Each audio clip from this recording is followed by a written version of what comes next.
Before I even start this video, I need to make one thing clear. The thumbnail is not an exaggeration.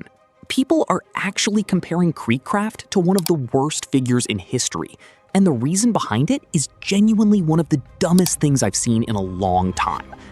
Over the past week, Kreek has been getting hit with non-stop harassment on Twitter, and this isn't normal criticism. People are spreading straight-up misinformation, taking obvious jokes out of context and running with it like it's real. We're talking about people calling him horrible things, saying he deserves to be punished, and just making completely unhinged statements. It's gotten so bad that he had to make a video addressing it himself, because at this point, it's just a full-on dogpile over nothing. Now, to understand how this even started, we have to go back to the Zeal situation. Kreek gave his opinion, and honestly, it was one of the most basic, common-sense takes possible. He said people should wait for actual confirmation and proper investigation before throwing out extreme accusations. That's it. And somehow, Twitter twisted that into him defending or supporting Zeal, which is not what he said at all. Instead of understanding the point, people started attacking him, saying insane things, even implying he's no different from the person being accused. It makes zero sense. Then it got even worse when people randomly started calling him a Charlie Kirk sympathizer.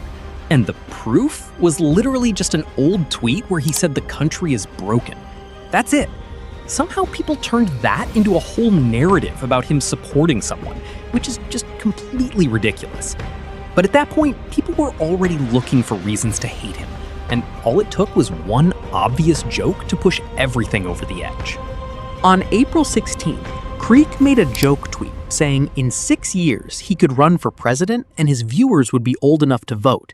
And it was clearly a joke. He even followed it up by asking for $1 billion for his campaign and saying he'd remove age verification.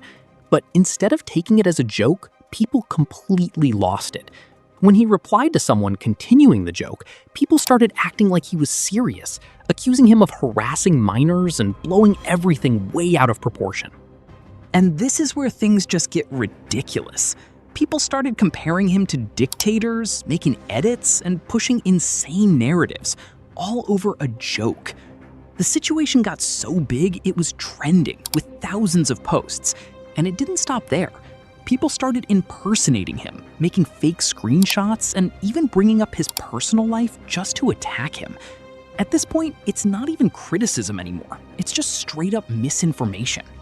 Eventually, Kreek responded and cleared things up. He explained that in situations like Zeal's, you literally have to be careful with what you say, because false accusations can get you sued. That's not defending anyone. That's just how things work. He also addressed the whole sympathizer thing and made it clear it was completely made up. There's no evidence, no logic, just something people decided to believe. At the end of the day, this whole situation is just embarrassing. A basic, reasonable take got twisted into something it was never meant to be, and people ran with it without thinking. Does that mean Kreek handled everything perfectly? Not really. He probably shouldn't have engaged as much.